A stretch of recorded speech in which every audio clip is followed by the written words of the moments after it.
Welcome to the Texas Values Report. This is Jonathan Saenz, president of Texas Values. Great to be with you on another glorious week in the state of Texas. You know, from the looks of things, school is in full swing. Regardless of if your child is in public school, private school, and you might even be on the same calendar if you homeschool. Speaking of homeschool, we got a great guest on that issue in parental rights coming up in just a minute. But I want to just a few lead-ins, if you will, a couple of things that are important to talk about this week. If you're new to the show, we talk about the issues of faith, family, and freedoms in the arenas of the courts, the legislature, and the media. We've had over 200 consecutive episodes of the Texas Values Report. We're excited about that. We want to keep it going. And a big reason is because this is where you can get information that you're likely not to find other places. Speaking of back to school and good information, you know, you're going to get back into school. You know, you kind of get the schedule worked out, figure out what you need to do, get the things signed to send back to school, whatever, get on your routine. And, you know, you may have things that come up in assignments where you want to talk about what you did this summer. Very common, right? You might have went to a vacation Bible school. You might have went to a church camp. You might have actually did something religious if you're listening to this radio station or to some of our work, and you might want to talk about it. So you might want to know what your rights are. There's a lot of freedom for public school students when they go back to school. Charter schools are public schools as well. And so you might want to have that information. Go to txvalues.org. We're going to put something up later today, a blog post that talks about some of the laws that we've been a part of, court cases that make it very clear what your religious liberty rights are when you go to public school. And I talked about that example because you may be asked what you do this summer, and someone may say, oh, you can't talk about that. That's not religious. That is not the case. If you're allowed to do an assignment and have some freedom to do it, you can't be treated differently because it relates to a religious or a Christian issue. But there's a whole lot more to know. We'll be putting something up on our website, txvalues.org, later today. One other thing I want to mention. The Faith, Family, and Freedom, our annual policy forum, is coming up on September 6th and 7th. We're about 3/4 of the way sold out, okay? And it happened really the past 2 weeks when we announced that U.S. Senator Ted Cruz is going to be one of our featured speakers. Ticket sales went way up, okay? They probably doubled or tripled, but there's still time. You can go to txvalues.org, get your tickets today. That's right here in the Central Texas area. Come from wherever you need to come from, but be here September 6th and 7th. We did check conflicts, and most of the major college football games are not conflicted by the policy forum that weekend. That's at Great Hills Baptist Church. But speaking of back to school, homeschool, parental rights, there's a really big issue that's brewing right now in the state of Texas. And I got a great guest to talk about it today. And look, I'm not even going to get into the details, but it relates to parental rights and constitutional rights and the courts and how these things conflict sometimes. You need to hear about this case. And the person that's going to tell you about it is Tim Lambert. Tim Lambert is a great friend of mine. He has been the leader of the Texas Homeschool Coalition for as far back as I can remember. He's one of the most well-respected voices in the state of Texas, if not the country, when it comes to homeschool issues and parental rights. Tim, welcome to the Texas Values Report. Thanks, Jonathan. Thanks for having me. Great to be with you. You bet. Look, Tim, you know, you and I have been friends for a long time. We've been fortunate, if you will, to stand together on a lot of issues, whether it's at the Capitol, whether it's on the ground somewhere, if you will, in public, or whether it's related to issues of court. Our organization joined your organization earlier this week to file a brief on a very important parental rights issue that's been unfolding over the past 2 or 3 months here in the state of Texas. Tell us about this very important case. Well, Jonathan, thanks for standing with us on that. The Pardo family is a family that's a homeschool family that's been a member of our association for 5 years. They have 3 kids. Their youngest is a little 4-year-old. He's medically fragile. He's had brain surgery. He's autistic. And they've taken him to Dallas Children's Hospital for many years. They had a really bad situation with the doctor there. The child aspirated, and then they put him in the hospital. The doctor who attended that child never came to see that kid over 4 or 5 days. So the family filed a formal complaint with the hospital, and that doctor responded by filing a complaint with the child abuse unit of that hospital, who called CPS. And back in June, CPS contacted the family We provide an attorney who deals with these CPS investigations. We've handled about 60 of those with our family members over the last 5 years. And so he intervened with that family. CPS is required by law, state and federal, to tell the family and their attorney what the allegations are. They refused to do so. And in 2 weeks in, they went to a judge, and a brand new judge, at an ex parte hearing where the family was not notified or presented, got an emergency removal to remove this child. So on June the 20th, 2 caseworkers and 4 police officers showed up and forcibly removed this little 4-year-old special needs kid.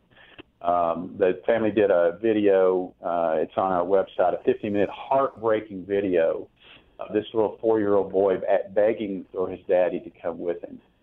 At the 14-day hearing, and this is in Kaufman, Texas, just east of Dallas, CPS had no evidence of abuse or neglect, and yet the judge, Judge Chitty, a state district court judge, gave CPS everything they wanted. They kept the child in custody. The judge issued a gag order on the parents.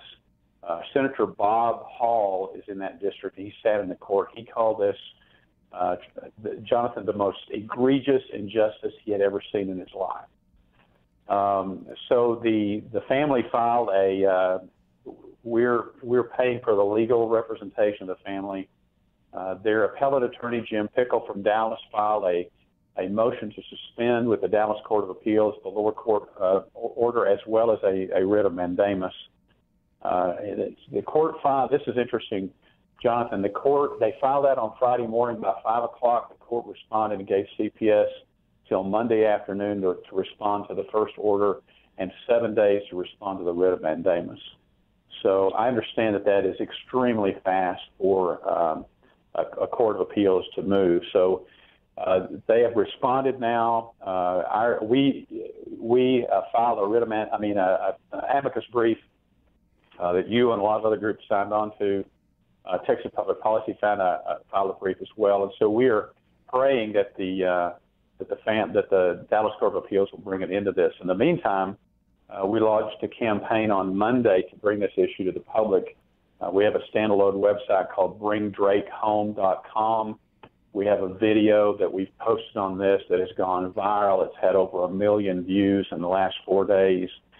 We are asking people to sign a petition for the governor to make calls to his office. CPS is broken, Jonathan. Well, this and is happening all over the country. Yeah, let me jump in real quick. We're talking with Tim Lambert, who leads the Texas Homeschool Coalition. And, Tim, some people may be asking themselves, well, homeschooling's legal in the state of Texas. Wait, what does this have to do with it? This is a parental rights issue.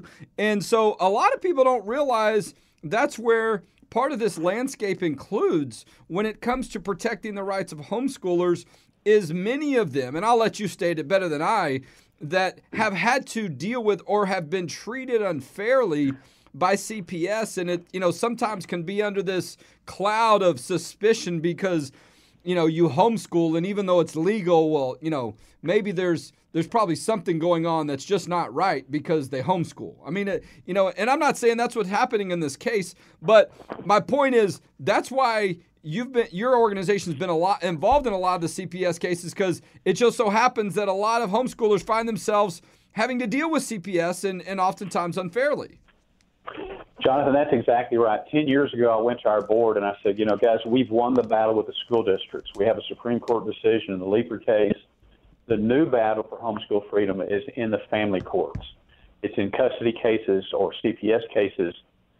And that's the reason that we have been a leader on this issue of CPS reform and parental rights, because as we say, if we lose the fundamental God-given right we have as parents to make decisions for our children, including medical decisions, then we will lose our right to homeschool. So that's where we are in the 21st century, and unfortunately, it is incredible to see the animus that many of these CPS workers have toward. In fact, we've had anecdotal evidence. Caseworkers tell us there is an animus toward homeschoolers. There is the assumption that if you're homeschooling, you're hiding something. Wow. We look and I was reading through the brief this week. We were honored to sign on with you guys, and just reading through, reminding myself of the court in the history or the, some of the legal precedent leading up to this point, but also reading through some of the facts. Let's go back for a second. And the little boy is 4 years old. Is that right? That's correct. And how long has he been separated and out of his home from his parents? He's been separated since June the 20th. Okay. So we're at almost 2 full months that he has been separated from his family. Is my understanding that he has special needs? So is there some medication or some medical connection to this that he also has specific needs? So, Jonathan, the big issue is they're having trouble getting him to eat, and so it's a feeding issue. And they have used different things. They've used there was a disagreement between two doctors about what type of feeding tube they should use, and they're now claiming that is medical child abuse because the family chose a second opinion. But here's the interesting thing. CPS is now trying to argue this kid is doing better than he did in CPS's custody than the family's custody. At the 14-day hearing, Jonathan, they acknowledged they'd taken this kid off his feeding tube. They'd done all these things. He's lost 6 pounds. Now, Jonathan, that's a lot of weight for a 4-year-old kid to lose. You know what CPS would do if the family had a kid and this 4-year-old lost 6 pounds in 2 weeks? They would be all over that, saying you're not a good parent. Well, and yet they justified it in this situation. Well, and Tim, I mean, look, how many of us have had our kids go over to the grandparents for the weekend or to go to, their first camp or whatever? I mean, if they're away from the home for an afternoon that's not like at school, but it's or overnight somewhere, it can create a little bit of uncomfortableness or, just as a parent, you think about your child because, they're not in your care at that moment. I can't imagine 2 months. And particularly for a child this age who, has these needs or needs the special attention at times and has never experienced this type of separation, it can be absolutely devastating. And when is it going to end? And that's, I think, what happens a lot of times. People are like, well, wow, once the CPS gets a hold of your child, you don't know how long that's going to be before they come back. Jonathan, in these cases, CPS has 12 months to dispose of this case, and they can give them an extra 6 months. Wow. Yes. And you and I have worked on this at the Capitol. I mean, y'all have taken the lead, but we try to be there when we can to support you guys when it comes to these, just unreasonable, if not unconscionable timelines. I mean, can you imagine the government having a hold of your child and refusing for you to really have access to them or regular interaction for an entire year? That's an amazing, it's unbeliveable. Well, it is. And a week ago today, there was a status hearing in Kaufman, and we were there. The great thing, we had almost 100 homeschoolers in the courtroom on the 14-day hearing. There were about 2 or 3 dozen last week. And here's what, Jonathan, here's what they were doing last week. They were trying to get the court to adopt the family plan that they had adopted. They acknowledged that they had violated state and federal law in the investigation. They violated state and federal law in putting this family plan together. So what the CPS is asking the court is to adopt this family plan as an order of the court. And Jonathan, you know that in a CPS case like that, you cannot be guilty of abuse or neglect, and if you fail to meet any one of those things in the family plan, that's grounds for termination of your parental rights. Unbelievable. And this family plan, they were wanting the family to acknowledge, quote unquote, mom has mental needs. Dad has to acknowledge that she has serious mental needs, and they have to agree that they were medically abusive to their child. Wow. And fortunately, the judge refused to allow that. Well, look, you and I know Jim Pickle, an exceptional attorney, is either as a candidate, he was on the Fifth Court of Appeals at one point, right? Well, he was a candidate. Right. So he's got some background in history and a lot of experience handling legal matters. And so, very interesting that that's a part of this equation. So, look, Tim, this is a very important issue. I know it's getting a lot of attention. What's next? Give us an idea of some of the timeline as far as you know, or your team knows, as far as the court. And I heard you mention Senator Bob Hall has talked about it. I think I saw TPPF has gotten involved. Let us know also some, the latest developments. So the latest development is that we had this hearing last week, and it was a win because this was a different judge. This was a county court of law judge who issued the first removal order. She's been a judge since January. I'm convinced that CPS lied to her to get this order removed, but she was very even-handed at the hearing.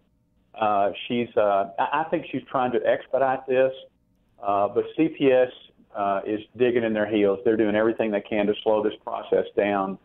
What we're really hoping is that we saw these amicus briefs filed this week at the Dallas Court of Appeals.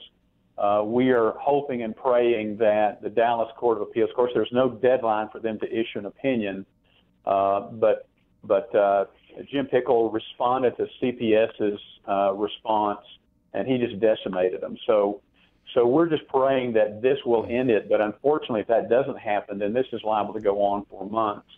Now, the court also on last Friday forced CPS to expedite a home study for a family member so that the child could be placed with a different family member. And that was good news, but it's just horrible. Tim, I'm holding up the website now from your homepage, bringdrakehome.com. You can go to this website, find out more information, sign the petition. And there's a bigger principle here, too. I would say bigger, but there's one that applies more than just in this case, and this is this issue of the gag order, because the issue's gotten a lot of attention, and so now you have the concern of judges and courts being allowed to set this precedent that we're not going to let anyone talk about it when it's obviously an issue of public concern, because not only does it impact the rights of this child and the parents, but if judges continue to do this and CPS continues to do things like this, all of us that have children can have our liberties, our constitutional rights in jeopardy.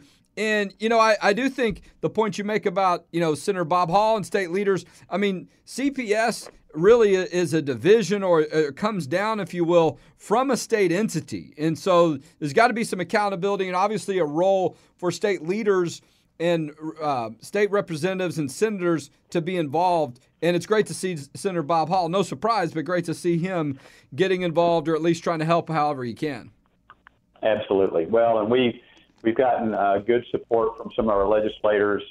The governor, the Department of Family Protective Services does not have they have an acting commissioner right now. The former commissioner retired, so the governor's in the situation of having to replace that person. So this is a key person that needs to be replaced, and we need a reformer. We need somebody that can go in there and clean that agency up. So I agree with Bob Hall, who says CPS is broken. They take kids they shouldn't take, and they don't take kids they should take. Yeah. And in this situation, Jonathan, they just don't even follow the law. Yeah. I mean, come on, that's not rocket science. It's very concerning. Well, look, and this is just more reason why you need to come to the Faith, Family, and Freedom Forum on September 6th and 7th, because Tim Lambert is going to be one of our speakers at this event. We got about 40 different speakers. We've got someone from the Trump administration all the way down to someone from a local pregnancy center. I mean, it really, there's a wide range of people working that are involved and really have the most cutting edge or the latest information on important issues. And I imagine there's going to be something else that will unfold. Hopefully there'll be some good news in 2 or 3 weeks on September 6th and 7th. And you can hear Tim Lambert, meet him in person, get to hear more about this issue and others. Tim, look, we'll keep praying for your team. Let us know what we can do. We'll continue to get the word out as well on this issue. And God bless you for the work that you're doing for homeschoolers and for parental rights across the state of Texas. Jonathan, thank you. It's great to be with you.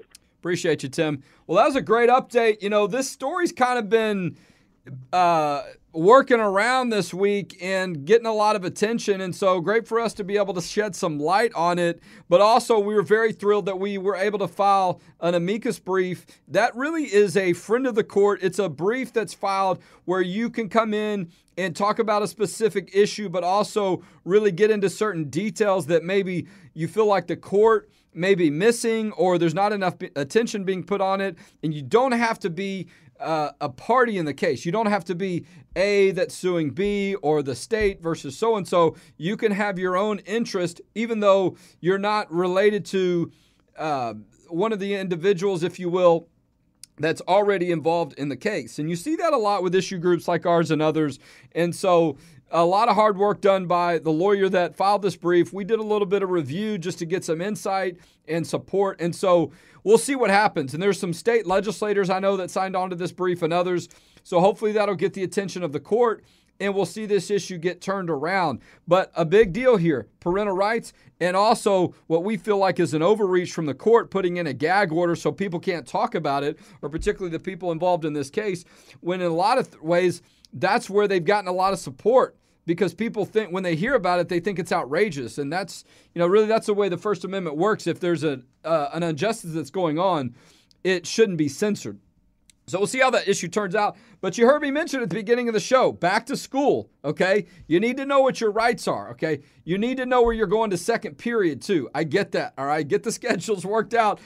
Maybe you're transitioning from one level to the next like one of my children is, so you're trying to figure out which hallway do I go? Where does my locker? You're trying to help the kids out with all those things, signing forms to turn them back in. You may be getting information that you're not aware of about sex education. The state law says that you can opt out of these things and you have a right to see whatever they're teaching in public school on these issues. But we're going to be putting a blog post up later at txvalues.org with a little bit of detail and some links about important information about religious liberty and faith and family as you head back to school. And I said that because I turned the wrong direction this morning and I moved to a different area over the summer and there was no school. And there was school today, and now it took me about 20 minutes longer because, there's always that one light, right? You get in that one light, and it's like a left turn, and the line doesn't move. The lane next to you moves. Like everybody's going. And you're in the lane, and it moves like 3 cars. And you're like, come on, who's at the front of this line? Okay, move it, right? Anyway. So, but, you got to be safe out there. We want the kids to get hurt. So everybody's being a little bit more cautious today and this week. Nonetheless, back to school information. Go to txvalues.org. Get more information about some of these issues as they relate to public school. I've been involved, so has our team, a lot of different laws that we've worked on to really clarify or, just to make it clear in state law what your rights are. And I love it, right? Sometimes people say, oh, that's, you can't do that. That's against the law. Well, they taught us in law school, cite your source. That's what you need to say to someone at public school, right? If they're like, oh, you can't do that. Really? Well, cite your source, okay? And we got a source for you, all right? We got several sources, txvalues.org. It'll be up later today so you can get really to find out what the law is. You don't have to be ugly to people and confrontational, but, they're going to try to say you can't do something. They need to show you what the basis for that is, and sometimes they just don't know. Right? You try to help them out, give them information, get it resolved, and then get a good grade on your homework. Okay. But Faith, Family, and Freedom Forum, September 6th and 7th. This event is going to sell out. Ted Cruz, Lieutenant General. It's so hard to say that. I want to say Lieutenant Colonel. Lieutenant General. I don't know that I've heard that before. I don't have a lot of military background. I apologize. I love the military.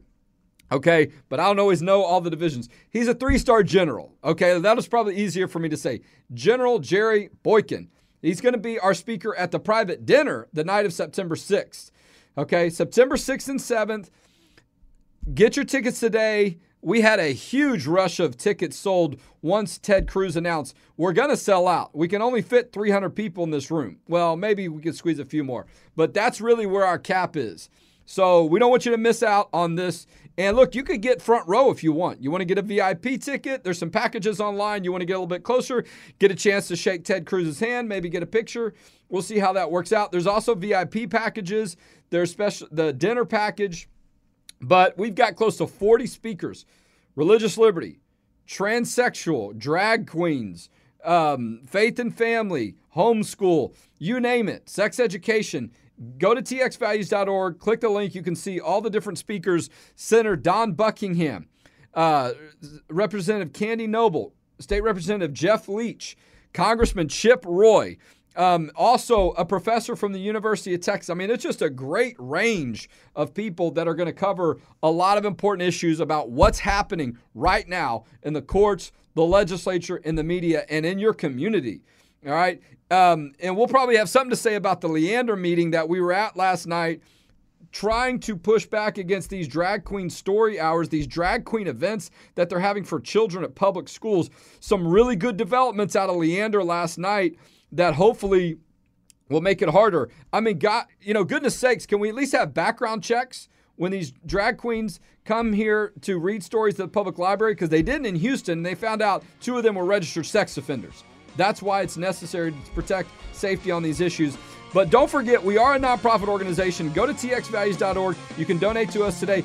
And if you're watching on YouTube, click the subscribe button. It's on the bottom right. Subscribe so when we update new videos, you'll be one of the first to know. And we'll talk to you next week on the Texas Values Report.